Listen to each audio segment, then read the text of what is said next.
Welcome to Chuck's World of Infinite Mojo, brought to you by HolyChuckBurgers. Our business is burgers. Good morning, Katarina Witt.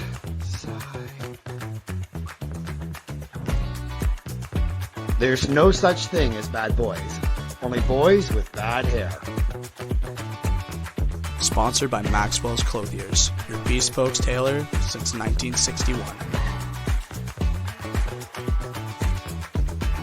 And now, your host of Chuck's World of Infinite Mojo, Chuck Bastie. And welcome back. Thank you for joining us again on Chuck's World of Infinite Mojo. I am Cam LaRock, the producer, with always Chuck Bastie. That's me. How you doing, Cam? I'm doing good. How are you today, Chuck? I'm all right, man. We're gonna dive into a little Rogers SportsNet with Anthony Stewart tonight, and we're gonna get into all things inclusivity. And really kind of get into a journey storytelling, kind of picturesque view of Stewie out there. If you've seen him on Sportsnet around the community as well, he's a gem. Yeah, I'm excited to hear from Anthony, from being a professional hockey player in the NHL, gold medalist at the World Juniors, and now a broadcaster. Excited to hear his story. Yeah, you know what I always find is like a really cool thing in the hockey world. I mean, it's a very small world, and everything's like 6 degrees of Kevin Bacon.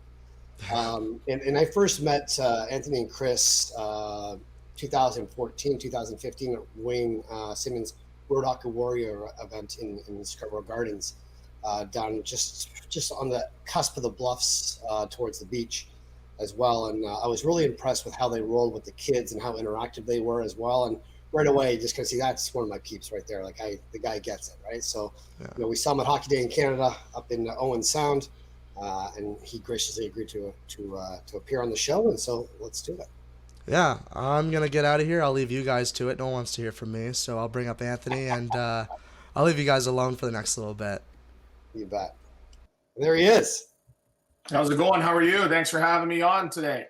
Yeah, Anthony, thanks for coming on to my show, man. I really appreciate it. That's great to be here. That's a great intro there. I got to get a card or email address for your artist there. That's amazing.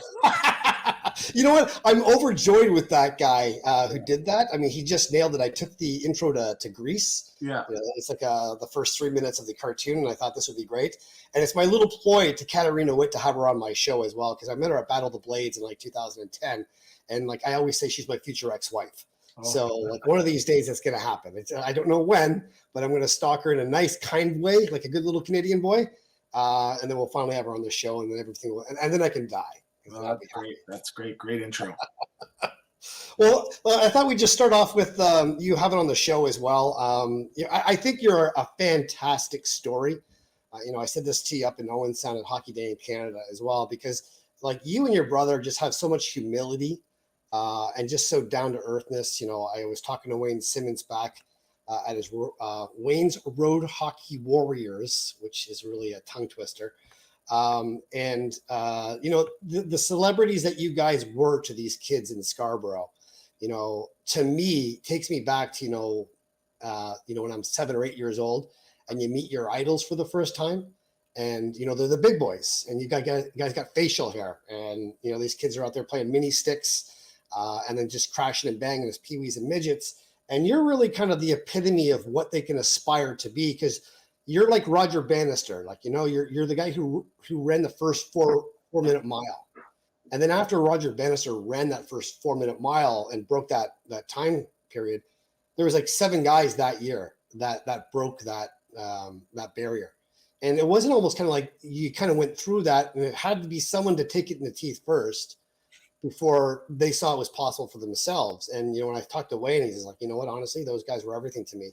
The Stewart brothers, and they mentored me, and, I'm everything I am right now. And the other thing I thought it was kind of funny, I said, Wayne, why are you doing this? It's a lot of work. He's like, my mother would kill me if I didn't do this, if I didn't give back in the community. So I just kind of want to give due where credit is due for you guys being in that community of helping kids. And we're going to get into that in the show. But I thought we'd just start off with a little bit with an intro with you, and just kind of like talk about your journey in hockey and how you've used hockey as a vehicle to really reach out to your community and the kids in your lives that you help either empower through hockey, through life skills, and through talking about inclusivity. Well, it started off, I grew up I was born in Montreal, but I tell everybody I was born in a car on the way to Toronto because I think I moved to Toronto when I was probably about a year and a half. So I don't really have many memories of Montreal, but grew up from really humble beginnings in Scarborough. And my dad, who immigrated from Jamaica in 1974, he was in Montreal during the heyday of the Montreal Canadiens. So he didn't know much about hockey, but he just knew that hockey brought the city together, just celebrating all those championships. So he knew once he had kids, that's what he wanted to get them into. So, I started hockey when I was probably about 5 years old. I got my first set of skates from my cousin, Pat Barton, who played in the OHL. And, he played some minor pro as well, too. And, I just remember getting on the ice and just flying around. And my actual first practice, I had to get off the ice because I didn't have a cage on my helmet. And my dad watching hockey on TV, I think most of the players didn't wear helmets, let alone cages. So we had to save up a little bit to be able to afford that. But once I got back on the ice, I fell in love with the game. And, we talk about those humble beginnings. When you see your kids loving something so much, you find a way to make it happen. So there was a great sense of community coming together to help my brother and I with equipment and registration costs and even rides to the rink. And that's sort of the story of the Stewart brothers, just coming together and people going above and beyond to make sure that we made it. So I played my minor hockey, and there was a gentleman by the name of Bob Law that brought me to AAA hockey after my first year in select, and I ended up making the junior Canadians, and I played there for 7 years and was drafted to the OHL in the first round. And I'm sure we'll get into it. I played World Juniors with some of the greats as well too, and becoming a first-round National Hockey League player. So just going back to that sense of community and those humble beginnings, and I wouldn't change it for the world because those lessons that I learned on not having nothing, not having a dollar to my name, at a young age, living check to check with my family, it was really, really tough, but it helped mold me to the man that I am today. Yeah, and I think that they always have that saying that it takes a community to raise a child as well. So obviously coming from humble beginnings, my dad was in the armed forces. So we grew up on bases. We didn't really know that we were poor. My dad was a corporal and a master corporal for most of my young childhood, finally made sergeant. But the pay grade was pretty much equal with everybody else. And if you walk around and you just kind of look on a base, like everybody has the same sort of thing. So you just think everybody is equal. We never really got off that, that base and that community at the time. So you kind of look around as a kid. Did you think that you knew this at the time? Or was this normal for you guys, or what was the camaraderie inside of that community? Well, we knew it. And, I always tell the story when, I talk about those humble beginnings and, people said, well, it's great that you had that internal hunger to make it. And I said, well, yeah, it was an internal hunger, but it was a literal hunger. We literally were hungry. So, to this day, we grew up on, toast and ketchup for dinner and toast and syrup for dinner. So when, for dessert. So when you talk about, are you aware of your surroundings? Yes. We were in some shady neighborhoods growing up just because of the cost of living we could not afford. My dad was a seasonal pool worker, and my mom was a stay-at-home mom. And raising 7 kids, my brother and 5 younger sisters, it's definitely tough and frustrating, for anybody, middle class, let alone lower class. So I had a sense of it right away, but being aware of those surroundings, I knew that, my way out was the game of hockey. So I did whatever I can to apply to that craft, knowing from the age of 12 years old that, hey, you know what, I'm going to make the National Hockey League and take my family out of this surroundings and make a better life for them. Yeah, and I wanted to ask you a little bit more about your process. When you finally make it and you have those humble beginnings, you know exactly where you don't want to go back to. And then you get this big bonus check that comes in, and all of a sudden, the people that have gotten you there, you want to reward them, you want to look after them, and you want to be that provider, protector, and just, have that humble way of being to come back and give back to your community and your family as well. If you could go back 20 years and have a conversation with you, what would you have said differently that, as a rookie coming into the league, being a first round draft pick, coming to the NHL, that you would have spoken to yourself a little bit more kindly or softly, and give yourself a little bit more, hey, listen, this is what we need to do. This is what we need to concentrate on. Don't worry about that. This is where we need to fix this. And more importantly, would you have listened to yourself? I think I would have listened to my advice. Anytime you can get advice from someone in the future, I think it's very wise for anyone to try to listen to them if that was possible. I think for me, it was just maybe just enjoy the journey as opposed to worry about the destination, right? As a first rounder, you're sort of worried about, okay, well, you know what, I want to be a $5 million player or a $3 million player and work my way up. So you're sort of focused on the end result as opposed to the process. So I was literally, training every summer thinking, okay, you know what, now's the year I get over the hump. Now's the year. And I always kept looking towards the next year, the next contract, the next team, the next big season. And, I always told myself, you know what, I'm not going to start a family until I have $5 million in the bank and, I'm on a 10-year or 6-year contract. And that never came until I actually had to realize, like, hey, you know what, that's probably not going to happen. You got to sort of live in the moment and enjoy your life. So, I ended up having my first son at 27 years old and nowhere near close to $5 million in the bank. But that was the time, near probably midway through my career that, hey, you got to focus on the now and not worry about down the line. And I love that you said that the journey and the destination, because I think we as human beings have this really bad problem of having destination disease. And I remember talking to Ryan O'Reilly from the St. Louis Blues, and he's now for the Maple Leafs. And he said something I've never forgotten. He just says, Chuck, I'm never going to get there. No matter where I want to go, I'll get there and I'll arrive, but then pivot and then next. And then, the human brain needs to get to the next point. And it doesn't stop until we die. So, and yet we have this picture of our head of how we think it's going to go. Life rarely ever goes down that road. And I think what's really more important for us, and especially now for the kids, coming into the game, is really learning that sense of resilience and perseverance, because life's going to punch you in the face at every level.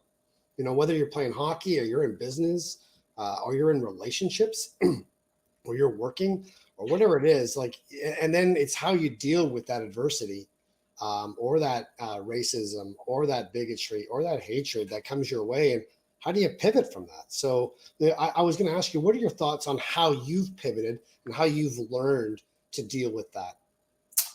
Well, I think it's, when you start off as rock bottom, in society and not having much, you sort of learn what's important, right? So I understood the importance of family and taking care of your community and your family members as well, too. So, I knew no matter how hard life got, it's probably not going to be worse than how it was, right? Going to bed hungry and waking up hungry and, not really having much money to do anything. So that motivated me, but I knew in the back of my mind, no matter what situation that I'm in sports or in business or in life, it's not going to be compared to how I was, when I was a young gentleman. So there's going to be adversity. Everyone says there's no escalator to success. You got to take the stairs.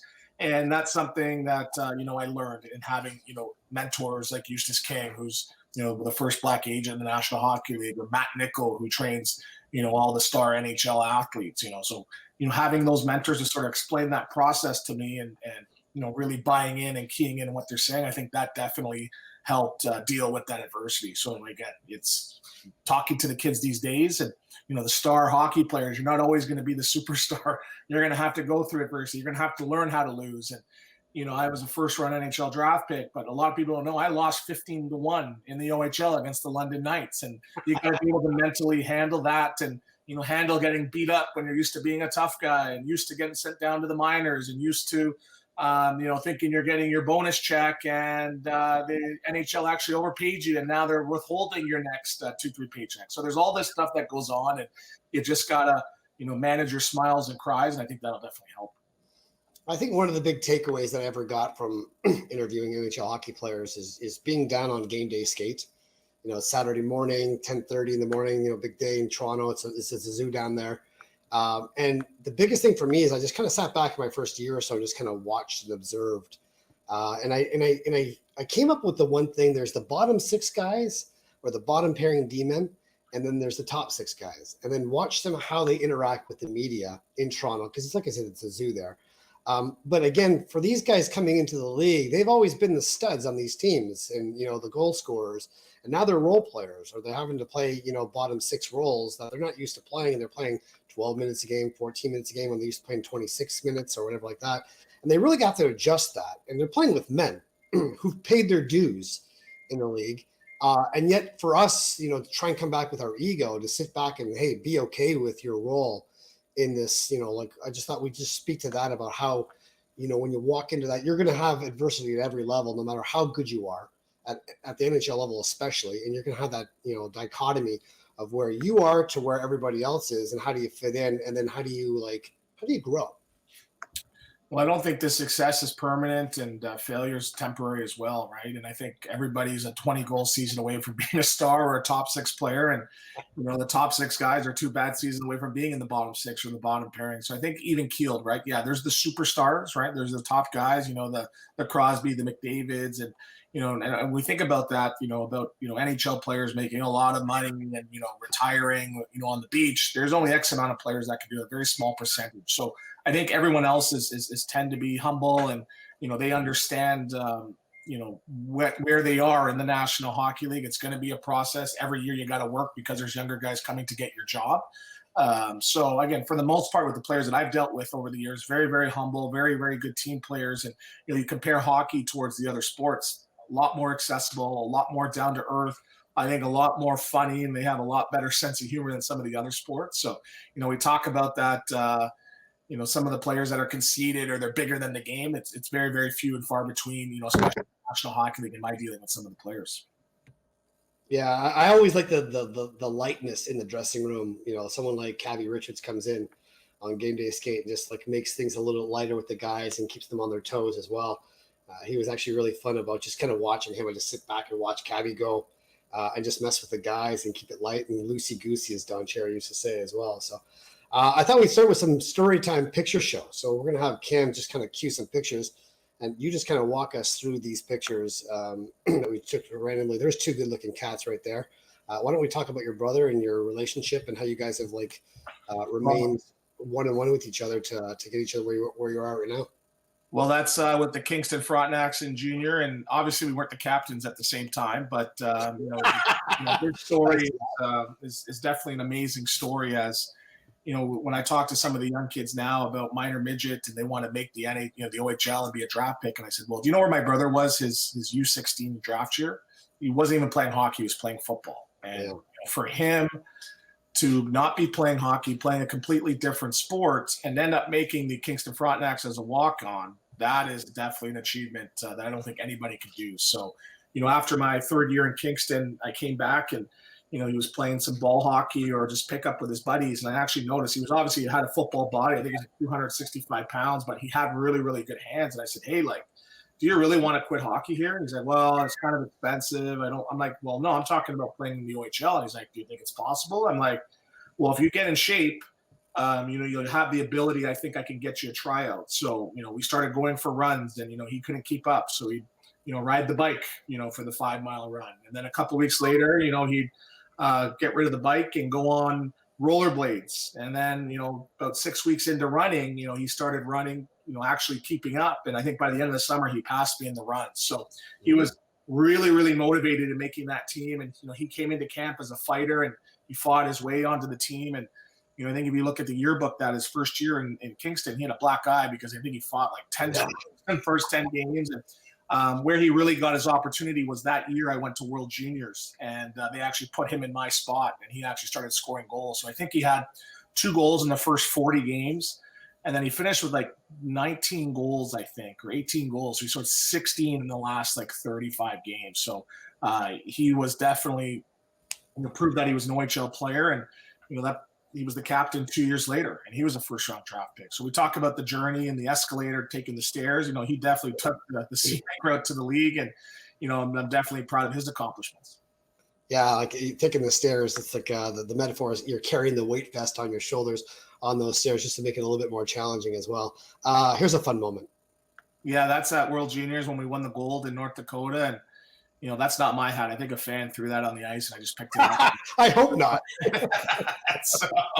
But again, I think I had the trophy second, so that just shows how big of a popular teammate I was to get the trophy second, and I think I held it the whole entire time. But what's great about that is we lost the year before. We were a bunch of young hot shots. We lost to the U.S. in the 3rd period, blowing the lead, and we just came in that next year and we meant business. And Coach Sutter, threatened to cut me the first day of camp. So I knew that, okay, we were on a mission to win this team, to win this tournament. And, what's great about that is, how many Stanley Cup champions, how many future Hall of Famers, how many guys still playing in the league, we knew that if this was an NHL team, it'd probably be a playoff team. Jeff Carter, Mike Richards, Dion Phaneuf, Brent Seabrook, Ryan Getzlaff, Corey Perry, Patrice Bergeron was the year before. Or no, Patrice Bergeron was actually there because it was actually during the lockout. Sidney Crosby, and just seeing that, and it's funny. I watched that. I watch the game every year, and this year I actually remember,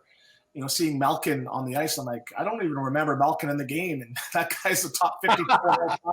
That just shows how dominant that team was. I don't even remember Malkin out there. Obviously, remember Ovechkin and Robin and net, but it was just pure dominance. But just being around the group, knowing that most of these guys were going to be stars in the NHL before they even got there, and to be a part of that was definitely a great experience. Yeah, when you see these guys now, obviously, like it's a different story as far as you went through that. Is there still 20 years later, is there still that little, hey, remember this, or we did this or did that, and dressing room stories or hotel stories or working out or whatever like that? So this is definitely a great. That's from the 2003 draft. This picture here, and I think that's Jeff Carter behind me and Eric Stahl. So at the time, I had Bobby Orr as an agent, and I think probably right below Stahl was Nathan Horton, because he was poised to go first overall. And so Bobby Orr had a really good cohort of players in that 2003 draft. But that was definitely a great experience, going there with players that you've played with in the OHL that were your friends. I was really good friends with Nathan Horton at the time. I played regularly against Jeff Carter, and Eric Stahl was a rival playing for the Peterborough Pete. So just now coming together and sort of now seeing the fruits of your labor, it was definitely a fun weekend. And friends and family flying out there. I think it was my mom's first time on a plane to Nashville in 20 years. And so just going there was definitely a great experience. And to hear your name called 25th overall in the first round and, being around all these other first rounders was definitely a great experience. That's almost like winning the lottery when you hear that. Like, I can imagine if you're there in the stands and you hear your name going off and it's announced, and you got to go up there and put on a jersey, shake some hands, go down in the tunnel with the guys afterwards. So where are we here? That's in Carolina, and that's with my buddy Andreas Nodal. So we were line mates for most of the season, and it's funny that I see that number 14 Nodal. It's funny. We used to not play much in the third period, so we sort of got distracted and laughing on the bench, and we're making little jokes. And one time we were paying attention, and I think the puck flew into the bench and hit Nodal right in the face. And our first reaction was to just start laughing, because we knew that's what happens when you don't pay attention. So no, that was great. I talk about that year. I was on the fourth line, and I think we're one of the most productive fourth lines in the league. I had 20 points.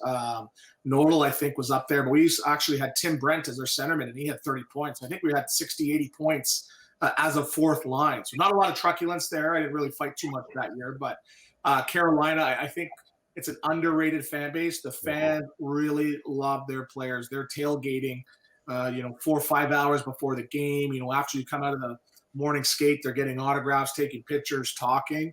But when you're at the mall or with your family at dinner, they leave you alone. They recognize you, but they leave you alone. They understand the importance of family. And Carolina was a great, great city. So I always say, if I wasn't living in Toronto, it'd be Atlanta second, Carolina third. I was dealing with Shane Willis from the Hurricanes Foundation. I went down in November to go meet with them, and I was like, Stewie, I was blown away. Shane's got the earphones on, trying to do his interviews, and the fans were just belligerent, just so loud. And then, of course, they share the parking lot with NC State across the parking lot, the football stadium. And it was game day. I was lucky I was there when McDavid and the Oilers were playing that game.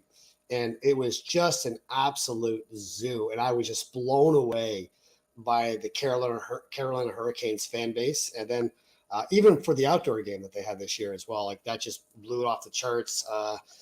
Like you said, very underrated. I would have to put it in my top 3, believe it or not, of where I thought NHL cities. Because that's the 5th sport down there. NASCAR is bigger in the Carolinas than hockey is. Basketball, college basketball is bigger than hockey. And the women's volleyball might actually be bigger than that as well. Yeah. So, but they do so well down there, and they're so great in their community. So for sure. I think the next slide here, and then you're on the panel. So what I want to talk about here is just walking through the opportunity, because obviously you're a hockey player, and how did it come about?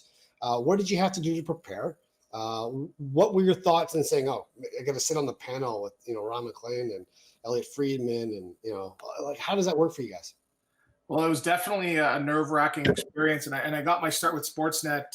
One of the producers approached me and said, "Hey, would you be interested in doing some radio?" And I had no formal training. They're like, "You have a really funny Twitter. We think it could translate well onto radio." I was like, "Okay." So I think on the radio, it started out as myself, Sean Mathias, Andre DeVoe, and Mike Zigomanis, and we were doing weekly hits, and then weekly turned to 2 days a week, 3 days a week. And then before the end of it, I think it was only myself and Mike Zigomanis left. And I think they approached me and they said, "Hey, would you be able to do 6 o'clock?" And I said, "Well, when I coach minor hockey and, usually at the rink at 6 o'clock and this and that." So I said, I had to pass on that. So like, "Okay, we'll come back to you." So what I think ended up happening was they were talking about 6 a.m. They wanted me to be the morning show guy.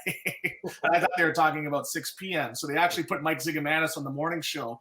And they said, "Well, what about 12 o'clock?" I said, "Well, that's right in my wheelhouse there, as, again, I don't have to be the rink till 4 o'clock. So, I had a radio show with Jeff Merrick and Justin Mourne. And we, the rest was history, where we were on every single day. Jeff Merrick really believed in what I was trying to do. And he really, made me look well with his questions, and really propped me up, or put me over, as they say in the wrestling world.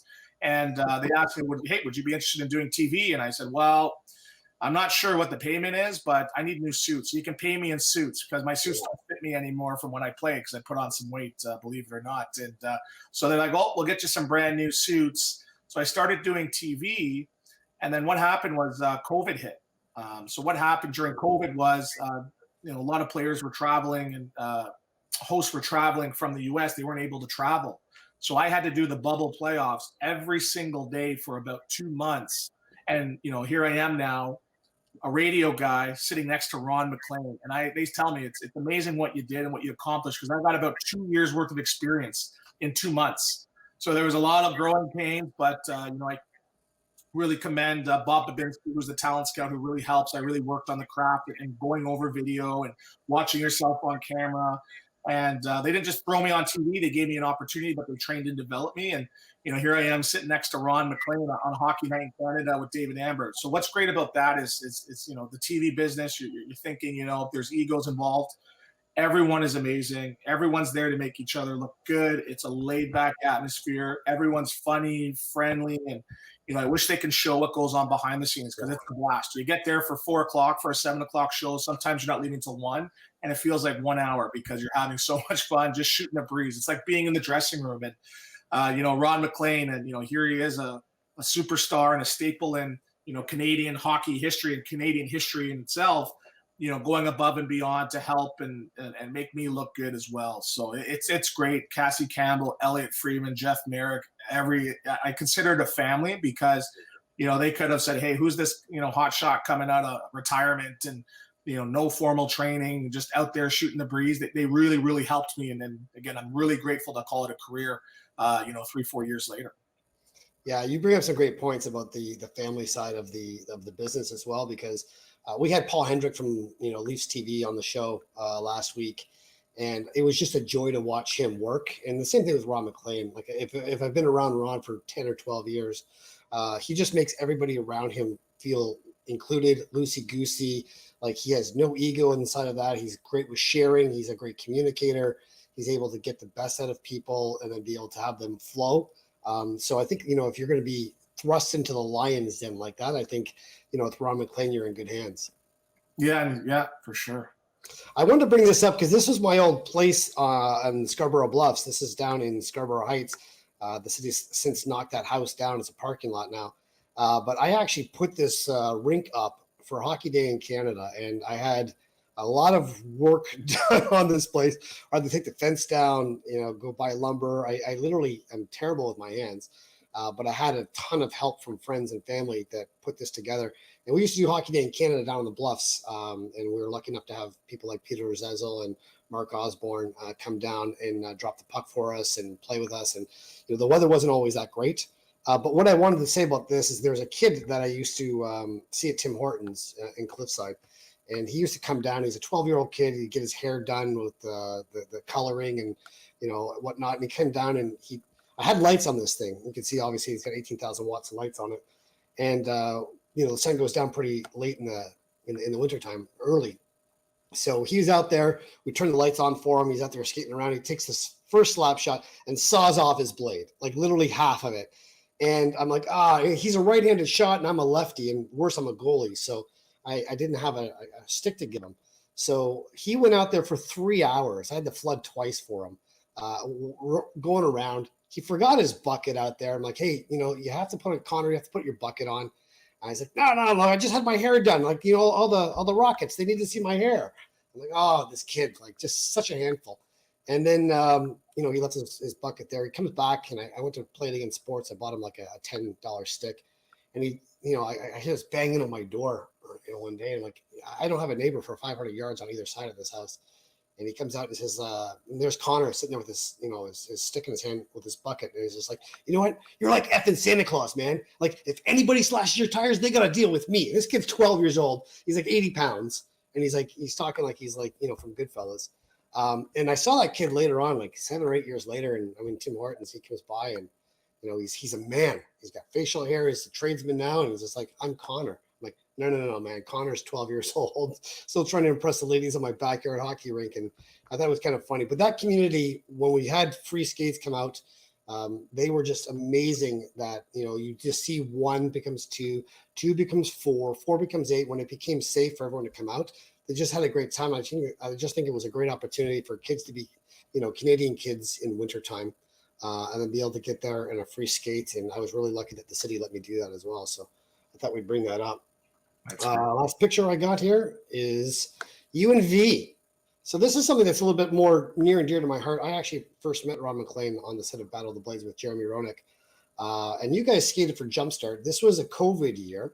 It was the last year, I think it was 2020, and that was in the Powerade Center in Brampton, I think it was. And I wasn't able to go down there and cover that year. But I just thought you'd just talk about your experience with Battle of the Blades and skating for Jumpstart with V. Well, that was definitely a great experience, right? And I was coaching minor hockey at the time, and I was coaching, I think, the 12-year-olds, and they're like, "Oh, you look kind of silly, wearing figure skates." And I said, "Well, I'm doing this technically, for you guys and girls that are on this team, right? Here's something that I've never done before. As an NHL hockey player, usually the best at everything growing up, soccer, baseball, everything. Here's something that I had no idea how to do. So I wanted to tackle this challenge head on and use my lessons from hockey that were really going to help. So my first things first, I was like, oh man, I'm going to be skating. It's during COVID, I got to get in shape here. So I had to lose probably about 30 pounds just to be able to keep up with Violetta. And so it was definitely a great experience. But just showing those lessons to the kids about, hey, you know what? You're going to fall. And I fell a lot. I think in training, I fell probably about 4 or 5 times, I think in the first hour. And I think one of the days I left the rink because I fell and I actually hurt myself pretty crazy. So it was a crazy time because it was COVID and you had the testing. And I was still working radio and TV. So I had to train at like 6 a.m. because I had to jet right from Brampton and go right to radio and then do TV. And my wife was pregnant at the time too. So I was dealing with all this adversity. But you know what? I had to get up every morning at 4:30, make my breakfast, have my shake, and get on the road and drive, an hour to Brampton. So I was really, really proud of myself for that accomplishment. But it was great working with Violetta because it's 4 a.m, 6 a.m, everyone's tired, and you walk in the rink, and Violetta's there with the biggest smile, so excited. So it was tough to be grumpy, working with her. And again, just, we talk about hockey players being athletes. These figure skaters are amazing athletes. Just seeing the stuff that she can do on an edge and the flexibility and the strength and the grace, I was just like, man, I thought I was a good skater. I'm like, I suck compared to these figure skaters. So it was definitely great. It was a great experience. Again, you're with some former NHLers as well, and Akeem Alou and Versteeg and Brian Bickle. So it was that atmosphere as well. So then COVID made it very difficult because, again, you couldn't really interact with the other groups. And but again, it was just the experience of learning something brand new and failing at first. And then you see me, and I think it was the second show. I'm wearing makeup and I'm skating, looking kind of like a figure skater. It was definitely great. I suck. I think I rated myself the 5th best skater. I ended up finishing last, but again, I ended up. I wouldn't be able to participate for the full show anyways, as I think week 3 My wife had our daughter, so I'd probably have to leave the show anyways. But definitely a great experience, and I'm still in contact with most of the people. And Violetta and I text every so often as well too. So it was an amazing experience and one I wouldn't change. Yeah, like you said something I want to correct as well. You said that you came last. Like nobody comes last in Battle of the Blades. Yeah, true. You know, everybody has that charity, and they play for something bigger than themselves. You know, I used to love watching PJ and V just kind of like just banter back and forth, because they were like, you know, brother and sister as a couple together. And like, she's that rubber band of flexibility, like where you can just literally put her on top of your head and she can do the splits and spin around. And she's very tiny as well. And then of course her cute little accent. I just want to give Akeem his due as well, because he killed it in that routine as well. I think he had the perfect 10 at the end of the show, and I still say he got robbed. I think there's somewhere on my recordings where I still have that tape of their skate as well. And I was just so disappointed in that as well. But again, Battle of the Blades isn't about winning. It's about, you know, like serving the charity, raising awareness as well. And the community inside that show, I sorely miss as well. So, yeah. Well, thanks for sharing that as well. And I want to try and segue that with the charity, with what you do with Hockey Equality as well. Because, I mean, one of the things I think that I've learned from NHL hockey players is the really enlightened ones, the ones that really get it, realize it's not about the sport is secondary. You know, 1/10 of 1% is what I do as a human being. Is I'm a good hockey player. Mm-hmm. You know, I'm a father, I'm a son, I'm a brother, you know, I'm a husband, you know, I'm a mentor, I'm a coach, all these things as well, that would, if you took them out of your life, you would just kind of say, well, that's a big hole in my life of what I can't replace. I'm just a human being who happens to play hockey really well. And I think in Toronto, that's more so here in Toronto than it is in other arenas, where you're just a human being who happens to play hockey really well. In Toronto, you're a hockey player who happens to be a human being. And what you've been doing in the community as well, I thought we talked about inclusivity and about, you know, hockey equality, and walk us down of what your goal is and what you found inside the community. And we're never going to be there as far as inclusivity, but like the differences it makes in the kids, giving them small wins. If they have small wins, then they have confidence. If they have confidence, then they can actually sit inside, you know, their mastery, and they can work hard at it, and they can succeed. And that's what you do. Well, you know, we talked about that sense of community, and I talk about my brother and I making the National Hockey League. We were really, really talented players, great players, but we really had that sense of community and that help from the community to make it. And, you know, it just started off from getting drives to the rink. And I remember performing, you know, saying, hey, you know what, I have to have a great game tonight, because maybe if I do, they'll take me to McDonald's or Subway and I can eat a sandwich after. So I remember, you know, worrying about all these other things as opposed to just playing hockey. And that's, I think, what it is for Hockey Equality. We want to even the playing field and have these kids that face a lot of these barriers just focus on playing hockey. And, you know, it's funny, my agent told me, and put things into perspective, he said the difference between the Stewart family and another affluent family that's in the NHL is that when they wake up from their pregame nap, you know, they just focus on the game, where the Stewarts, they have to worry about, you know, possibly sending money back for Western Union, you know, helping their sisters out, getting tickets, going above and beyond, where, again, you get distracted from the game of hockey. So, you know, I'm just applying everything I did that I had given to me. So technically I was a Hockey Equality kid. So I was saying, well, what made me successful? What helped me just focus on playing the game? And, you know, a lot of it was just removing a lot of the financial barriers. You know, the GTHL used to cost $3 to get into the rink.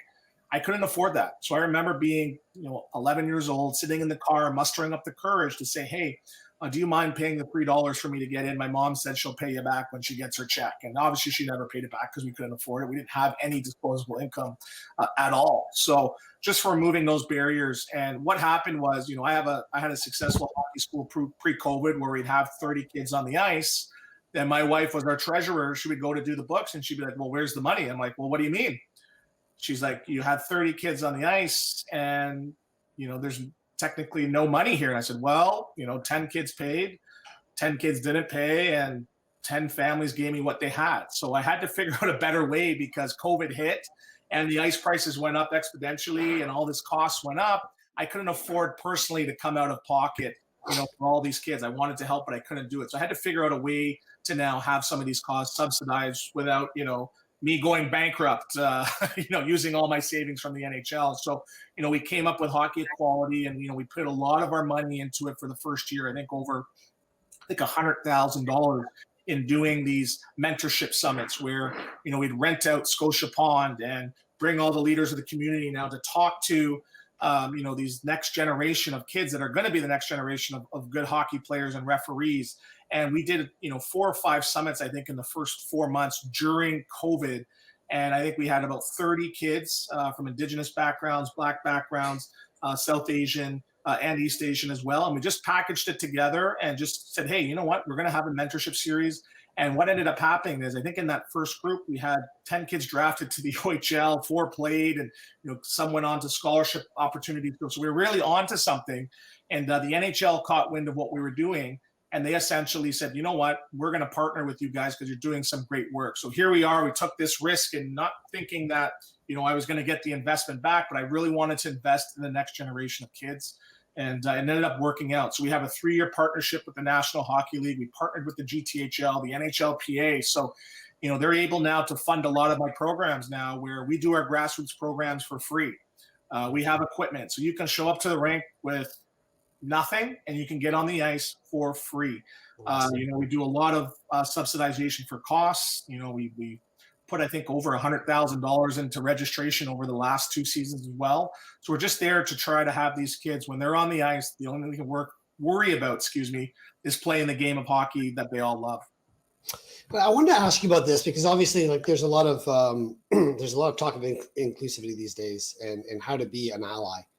And obviously, I'm a white guy with blue eyes, growing up on an army base my entire life, and there is certain prejudice and blind spots that I had no idea of, having these things. And I had wonderful friends of mine who are mentors in every level, and even friends of mine that were very kind to me, that were people of color, that would talk to me. I always give this example. I had one friend that was very shaming and blaming of me because I was bigoted and I was prejudiced. But I didn't see that. I had blind spots. I couldn't see that. And then I had another friend that would just say, hey, listen, Chuck, can I share with you how I see that as a person of color and just kind of give you an insight of that? And I love this guy. This guy and I were like brothers as well. And he really educated me to where I could now slowly step into my own defensive mechanisms of where I used to be defensive about my opinions or whatever. But it slowly created a little bit more insight that I sorely needed to be able to understand other people's experiences as they're experiencing them. So what I wanted to ask you is how is it possible for to have the conversation, to have people be allies for inclusivity? Well, I think it starts, we're in a generation now, in a time where people want to call people out as opposed to calling people in, right? And, everyone has their own biases and preconceived notions, right? And, with HockeyEquality, right, we use the term, we help BIPOC people, but we use equity deserving, right? In the game of hockey, there's, Caucasian families that have single parents, or a parent that's still in school, or they're part of the LGBTQ plus community. So, we don't shun any doors. We're here to help everybody and anybody. So I think with regards to the bias, it's just teaching, right? You're going to make mistakes along the way, and you want people to be comfortable in having these conversations that are really, really uncomfortable. And people are going to say things that they don't mean, or it's going to come out the wrong way, but you want people to be comfortable enough to make those mistakes without now being shunned or shunned from society. So when you have that where you're calling people in and teaching them, they're more susceptible to that change. Again, there's no blueprint on this, right? We do the math on how many years we're really focusing on the D&I and making the game more inclusive. There's no blueprint because it's only been happening, I think, now for the last 4 or 5 years where they're really going all hands on deck. So, if you're a person that is looking to learn, again, everything's online, you can read, but just ask questions, ask questions for your local leaders, your local, politicians, or, just even using Google. So there's a lot of information out there, but again, I think it just comes down to treating people the way that you want to be treated. And, for me, coming back to, the humble beginnings that I had, I knew I was going to make the NHL at 11 years old. I had that pressure, from the family and just changing my life situation.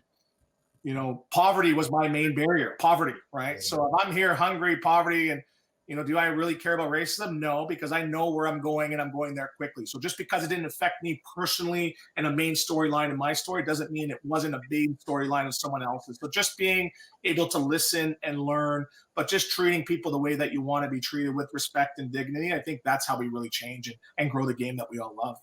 Yeah, and I'm so glad that you're doing this work, Anthony, because obviously, in the communities out there, like, we don't see what other people are dealing with, and we have no idea what's on the other side of that fence. And I always say that, we always have this facade of projecting of how strong we are, or how cocky we are, or how confident we can look out there, and hiding behind a keyboard, trying to make our own life workable. And nobody sees that. Nobody knows what you're dealing. And obviously that has consequences in your behavior and how you lash out and how you interact with people, with the relationships you keep. I think I was fairly lucky in my life at the very start of my journey with this is I got to meet Ed Snyder from the Ed Snyder Youth Hockey Foundation down in Philadelphia. And Mr. Snyder was, I don't even have a word to describe Mr. Snyder because he was just such an amazing human being. Where he said something I'll never forget. He's like, Chuck, we use hockey as the hook to really teach kids life skills. And he had 3,000 kids in the Ed Snyder Youth Hockey Foundation. And not only that, he bought 4 rinks in Philadelphia. So just like yourself, you can come to the rink, you can skate, you can show up with nothing. And, he had raised $2 million a year with the Flyers and had that operating budget. I think they now operate at $8 million in operating budget a year. And he's since passed on in 2016, but he made sure that was his legacy moving on as well. The Maple Leafs have done a great job with their foundational work with Change the Game. And they've sent us, the PDF. It's 21 pages of how to be more inclusive of people, how to be able to understand what they're dealing with, what their parents are dealing with, having those conversations. Canadian Mental Health Association has given us all the data after COVID, where this is what kids are dealing with. They're dealing with anxiety and depression and, bullying and online badgering and racism and bigotry and suicide awareness and all these things. When you and I were going to school, the bullying just stopped at 3:00. Mm-hmm. You got on the bus or, and you got home, but nowadays it just starts at 3:00. So programs like yourself, I wanted you to talk to you a little bit more about the confidence it creates in the kids when they get those small wins, what you see being cause and the matter of all that and the ripple effect you see.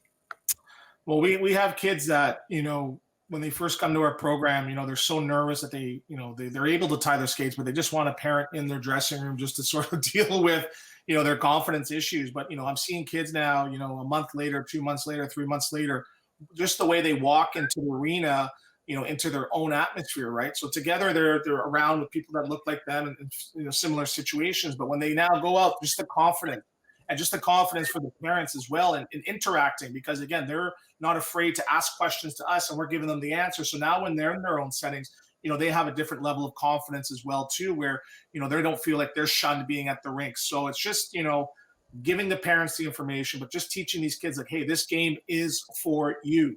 And if you need any help or you need any resources, knowing that you can rely on HockeyEquality to help solve a problem, to help get you on a team, to help pay for a stick that you may have broken. So it just takes that anxiety away. Again, obviously there's going to be other triggers for anxiety as well too, but just when they're coming to our setting and then going off into the world, the regular hockey world, it's great.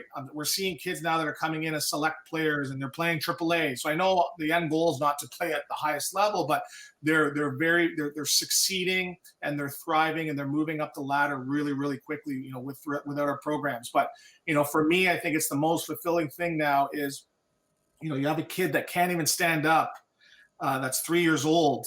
And then you have the dad almost thanking you in tears at the end of the camp saying, thank you very much for letting my 3-year-old even be in a camp. They can't even get into another camp because they're too young. And then a month later, they're skating by themselves up and down the ice. And I'm on the ice and I help run the grassroots, but I'm usually a spectator and I'm seeing these kids and I'm like, how old is this kid? And I'm hearing 3 and I'm hearing 4 and I'm hearing 3, 4. And I'm like, for me, I wasn't really in equipment until I was like 6 or 7 years old. So just the head start that these kids are getting in the game of hockey now, there's going to be a new threshold of kids coming up as referees and equipment managers and timekeepers and business people in the game of hockey. I can see it, and it really, really is fulfilling, the most fulfilling thing, seeing the young kids getting started and not really quitting and seeing them thrive in a short period of time. Yeah, I think that's one of the things I'll just never forget what Mr. Snyder said, that, we give them life skills using the hook of hockey as the draw to get them into the community. There was a kid, his name is Reggie, and he was 18 years old. He was just at the last year of his at Snyder Youth Hockey Foundation tenure. He was going on to a D2 or D3 scholarship at the time, and he had to thank Mr. Snyder. This is, 6 months before Mr. Snyder ended up passing away, so it was his last gala.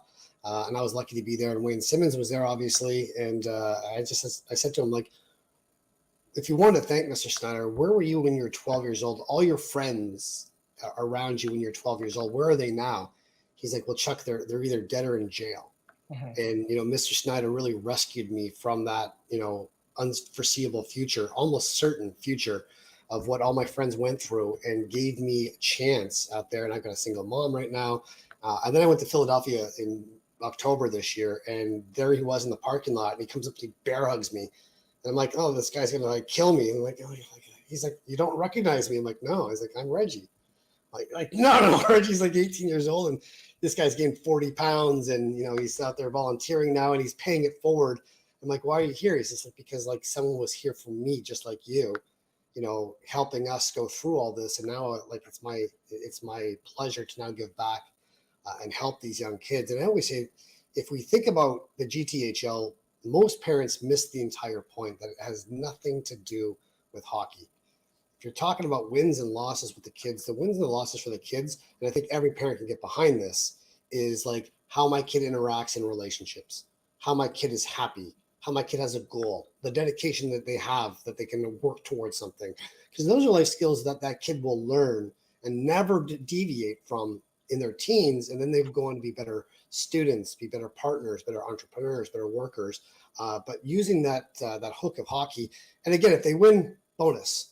If they don't win, the win is what they've learned while they're there, or for someone like yourself in the programs, learning that skill set that they're going to be able to be successful in life.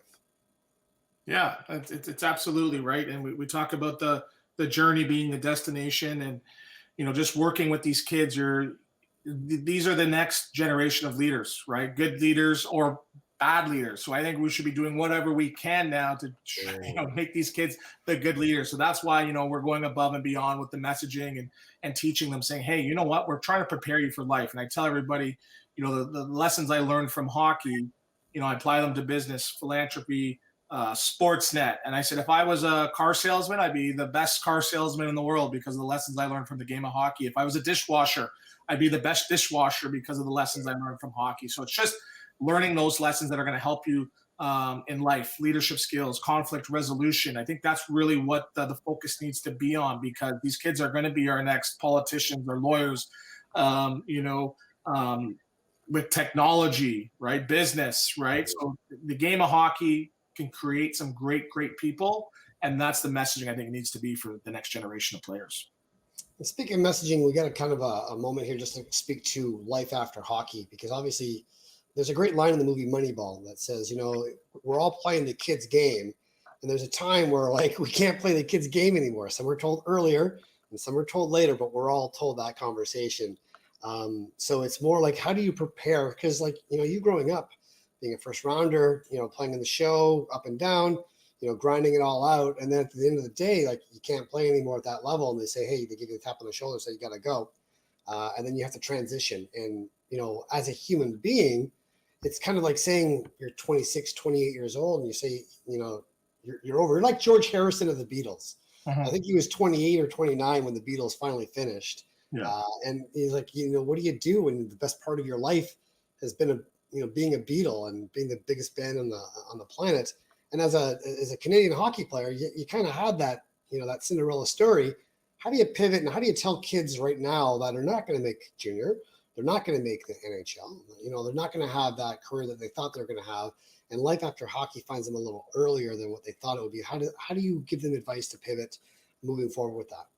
Well, it's definitely not an easy thing, right? And a lot of people associate hockey with who they are, right? And I think it took time for me to realize, a couple seasons, to say, hey, hockey was what I did. It doesn't define me as a father or a person. So it took some time to figure that out. But, I think what really got me back on track was, at the end of your career, you sort of become a little bit bitter, you fall out of love with the game. But, I just started getting on the ice with the kids, right? And I go back to, Stewart hockey and, the branding and my first logo being awful. And, I go and I get my first skates together and one kid shows up and then the next skate, I forget my skate. So just going from there to, where I am today now with a charity now that's in partnership with the NHL, NHLPA, and GTHL, you definitely come a long way. So I focus on the journey, not the destination. And that's the lesson I learned from hockey.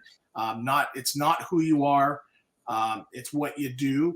But use the lessons that you learn now to apply that everywhere else. So for me, I'm definitely grateful. So I urge any guys that are, going through a tough time because, you're on the ice with the kids, you're helping them essentially. And some of these parents, they're lawyers, they're doctors, they're businessmen. So just being around and helping can really lead and open up a lot of doors. And hockey players tend to sort of get fallen into your routine where you go to the rink, you sleep, you nap, you go to the restaurant. Really get out there, network, get on the ice. Me getting on the ice and, tweeting about it led me to SportsNet radio, which led me to TV, which led me now to my partnership. So I'm really getting out there, exposing myself, to different things, different families, different cultures, travel. That definitely helps. So there's going to be a time period. It's going to be tough. It's going to be tough to disassociate yourself with something that you've been identified as for, 25, 30 years. But, for me, if I said, hey, you know what, I'm not going to do hockey tomorrow, those lessons I learned, I'll apply it to anything else, and I guarantee I'd be successful. So I wanted to kind of give you a chance just to kind of like make a call to action for your charity for Hockey Equality. Not so much about, obviously where they can find you first and foremost.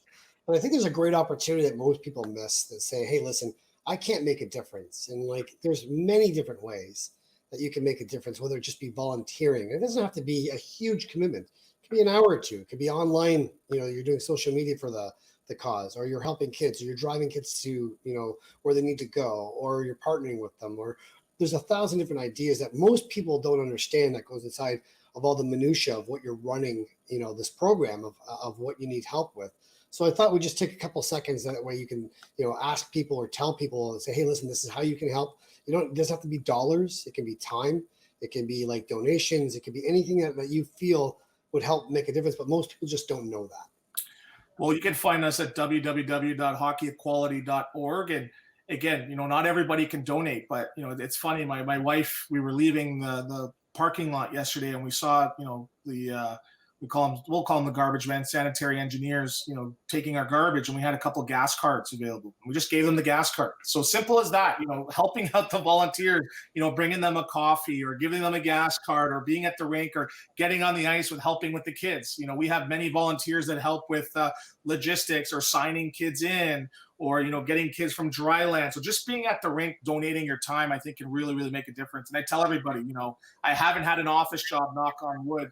When you're at the rink and you're on the ice, the time flies by. I sometimes are on the ice 6 hours and like, doesn't your feet hurt? I'm like, I haven't been on for 6 hours. What are you talking about? Then I look at the clock. It's 4 o'clock, 5 o'clock in the afternoon. So just being around the rink, helping, it's great to donate, anything you can. And I tell everybody every dollar counts. And the true definition of charity, it's not how big or small. It's just $1 at a time. So definitely, yeah, we can absolutely use donations, but just going to your local rink and, not berating the referees or having an appreciation for the timekeepers. Stop. Come on, that's all I got. That's all I got. Right? So just those little things too, and bringing back that sense of community, because you go back 15, 20 years, there was an appreciation for the volunteer coach, the referee that was only making probably $10 a game back then, the timekeepers, right? And the better that they were treated, remember, the better job that they did. So keep that in mind as well. So, with regards to charity, bringing back that sense of community, that's what we're trying to do. And that's the definition and the guidelines that we're trying to live by every day. Yeah. You know what? Like you hit the nail on the head. It's not, how much. It's just like, the small little donations that add up and, a community of people, all chip in together. I call it rock soup. It's the old Civil War saying when, a stranger came into the middle of town. The South had been ravaged. There was nothing in that town. And he just overturns a cauldron, puts some water in there, starts a fire. And he drops 3 rocks in, and he tastes it. And everybody else around the town is looking at him because they don't know who the stranger is. And he says out loud, he's like, this would taste better if somebody had some meat and somebody had some celery, and like nobody had anything that could actually make something. So somebody had some celery, they brought that down. Somebody had some meat drippings, they brought that down. Somebody had an onion, and together collectively, they all had rock soup. But if it wouldn't have been the guy with the idea, nobody eats. Yeah. So like, you're kind of the curator of rock soup as well. So, and I don't think, I have this mentor of mine that says, we always live on a stingy diet of acknowledgement. Like we don't want to take it when we're giving, because we're like, oh no, that's not me, it's my team behind me, and you'd have to sit with that. But for you to say, hey, the difference that you're making in people's lives, that you'll never know, the ripple effect, the confidence factor, the self-esteem that these kids will now have. Like I almost look at that as saying your calling isn't as a hockey player, your calling is a person in life after hockey, and the difference that you're able to make for these kids and set them up for a life success. And I think that makes you a hero. Yeah, definitely. No, I appreciate that too. And I tell everybody, you talk about having $20 million in the bank. My plan was to start a hockey school and give back anyway. So I'm doing it now. And the fact that I don't have that much in the bag is making me work that much harder towards, helping some of these kids. So that I think it's great. And I just look at the kids' smiles, but I look at them now getting better every week, every month, every year, and watching them grow and go off to better things in and out of the hockey world. It's great. So I urge everybody to get involved with minor hockey and bring back that sense of community, because it's very, very fulfilling. And it renewed my passion for the game of hockey now, where I'm able to talk about it for a living, and I'm excited to be at the rink, excited to be on panels, where as a player near the end, you sort of get a little bit bitter. So the game of hockey has been great to me and my family. So I want to spread the great gospel of the game. Yeah, we actually have one of our title sponsors, the HolyChuckBurger, Johnny Prasulis, has been amazing at giving back in the community.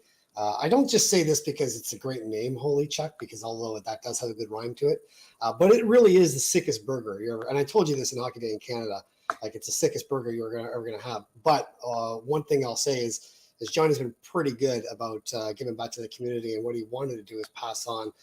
He's going to cater an event for you, so that way you and your kids actually get the sickest burger in Toronto, and then be able to actually have that meat sweat experience that Holy Chuck Burger actually curates. So you and I will set up a time where we can get you guys fed, and then have all these kids come out here and have burger meat sweats for the day, and go home with full stomachs of the full meat sweats experience, courtesy of Johnny Prasulis over at Holy Chuck Burger. No, that's great. No, I really, really appreciate the gesture. And again, it's great too. And just, I know you gave me a gift card on Hockey Day in Canada. I'm going to make sure I use that real soon too. I haven't had a great burger. I'm in North Markham, so not really, trying to be negative about the community here. There's no real good, genuine burger. So I'm looking forward to it, and the kids are definitely too. So no, great. That's an amazing gesture. Really, really appreciate it. And like we tell everybody, every dollar counts, every cent counts, and now every burger counts. So that's great. Yeah. Thank you guys. Appreciate it. Listen, Anthony, I wanted to just kind of give you a last shot here of who you wanted to thank, who got you where you are right now, where you want to put some more awareness and website tags as well, and kind of give you the last word as well before we go and wrap up, and just kind of like give you that moment. Well, again, I just participated in the Little NHL. It's the Little Native NHL, which is one of the biggest Indigenous tournaments for Indigenous people, I think, in the world. So it was during March break, and it was ran by Marian Jacko, who's on the board now with Hockey Canada. So next year's the 50th anniversary, and I really want to urge everybody to donate and find ways to create pathways for some of the Indigenous players, because we talk about growing the game and being inclusive. I really feel that the Indigenous community really needs a lot more promotion and pathways, because there's some amazing kids, amazing families that just have so many barriers, that aren't even financial. So just finding pathways for them. So please check it out on Facebook. That's called the Little NHL. And there was 3,000 kids, some traveling 8 hours by ice road just to get on the road to drive that. Some families were traveling for 2 days, and it was in Mississauga this past year, and I think it's going to be there next year. So check that out, because it's a great experience. I was my first one, and I think up until 2012, every Indigenous player to play in the NHL played in this tournament, the next year's 50th anniversary. So I'd like to shed some light on that, but appreciate the platform and the time and letting me tell everybody about my journey, and it's great. And just again, it's not about the destination, because the journey is the destination as well.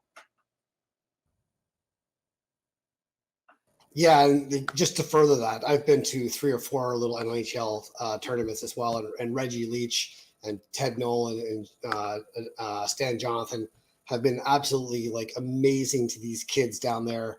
Even Ted's kids, Jordan and Brandon, come out there, and their kids now get the first experience where they actually get to skate for the first time. And again, just like they get to see, these are the ones that made it, the Jordan Tutus or the Ted Nolans or the Reggie Leaches. And Reggie was a really great, him and Don, I've had his wife Dawn on my podcast as well. And we had lunch up with them in Manitoulin Island and just really talked about what they deal with on an everyday basis, the trauma that they deal with, the kids, and how we're able to use that event. And like you said, it's a massive event. And it's just to see the smile on these kids' faces when they're playing in this and the joy that it brings the parents to see like the experience these kids are having. It really is going to the NHL for these kids as well. So I'm glad that you brought that up, and I'm really I'll make sure we put those tags on our website as well for the LNHL and with Reggie and Ted and all the gang that really kind of brings that together in that star-studded celebrity status that they have as well. So thanks for saying that as well. So and thanks for being on the show. Perfect. No, thanks for having me on, and it's great. I'm looking forward to my first Holy Chuck burger a lot sooner than later. And then you know what? You have to make sure that you have to say Holy Chuck as well, because that's what you have to do on the show. You have to throw out the Holy Chuck. Yeah, it's not just a great name; it's also a great burger. Yeah, Holy Chuck. Yeah. Thank you, Anthony Stewart, for joining us today. We'll be in contact, and once again, thanks for taking the time out. Thanks a lot. Thanks for having me. And that's Anthony Stewart, boys and girls. Honestly, I just always like to see, people from the panel of Rogers Sportsnet, and like you said, he's like. He was too kind with what he was talking about everybody else on the panel as well. I'll say one thing about Ron MacLean, talking about Anthony. When Anthony, I didn't mention this on the show, but Ron was just saying, Chuck, how disciplined Anthony was when he was trying to lose 30 pounds. We had a whole catered, studio as well when we're doing the show, and he didn't eat it once. Like he didn't go into the snacks that were just sitting there, and he was just disciplined as well. And he gave himself the ability to go into that. With discipline, and I just thought that was a fantastic story that we could kind of share. I didn't want to embarrass him on the show by telling him that his discipline was so focused for that charity event, which I love as well. So we will now bring up Cam LaRock, our producer, and thank him for jumping on the show and producing the show and keeping you guys. Well, it's always a pleasure, Chuck. You know that. Yeah. So what were your takeaways? Oh, I loved that show, Chuck. Anthony's a beauty for shouting out the little NHL there at the end there. I love that. I've had friends that have been going to that tournament since they were 10 years old, always coming back. Oh, yeah, it was a great tournament. I loved it. I had so much fun this weekend. We met these guys and these guys, so I'm glad he brought that up. I loved hearing the story of that 12-year-old Connor coming to your door and, he remembered what you did for him. Love hearing stories like that. And then you see him later and you're not the same kid, I remember. That guy would beat me up now, man. That guy's a big boy. I don't know. Thank God I was actually nice to him when he was a kid, because he found me now. He just dummied me. Yeah, there's kids that I reffed, and when I first started reffing, I was like 15 years old and they were like 6 years old, not knowing where to stand on the face-off and stuff like that. And then I'll see them at stick and puck or something like that around the arena, and they're as tall as me now and these deep voices, and you're not the same kid that I was giving tripping penalties to. It makes you feel a little bit more aged as well, because 5 years for me, I gain a little bit of extra weight or some gray hair or whatever, but 5 years of these kids, like, and they're full-blown adults, they've got facial hair, like it's a crazy experience as well what these guys are going through as well. So really excited to have Anthony Stewart on the show as well to share his journey and his experience as well. And I want to thank you guys at home for joining us at Chuck's World of Infinite Mojo. This has been a talk about inclusivity. One of the things that we wanted to do is be able to create more awareness for being inclusive of all people, whether it comes down to religious beliefs, sexuality, whatever the human construct that we use in terms of that, just to have more kindness and have more empathy for people in their journey, because we never know what people are dealing with on the other side of that fence, and just to create more space for them as well. I know I have been intolerant at times, and I can laugh about this because sometimes I've been an absolute train wreck. But I really, truly feel that this is the source of connection, of how do we, be able to get out of our own human construct condition and be able to sit with the other person on the other side of the fence and see what they're going with and be able to move forward with as well. So I want to thank Anthony for sharing that inclusivity section with us as well, especially from being in the NHL. Scarborough, good hometown boy for me, having me grow up in Scarborough as well. So we'll take that as a wrap. I want to thank HolyChuckBurgers for being our title sponsor, MaxwellsClothiers as well, and obviously Mark Anthony Hair Products, because something like this just doesn't happen without a whole lot of help. So any last words, Kim? That's it for me, Chuck. Anything from you? No, I'm good. So thanks for joining us. We will look forward to seeing you next time on Chuck's World of Infinite Mojo. And if you like this video, please subscribe, like, share. If you think this could apply to somebody, please give it to them, send it out to them. Sharing is caring. And like I said, people helping people, it's powerful stuff.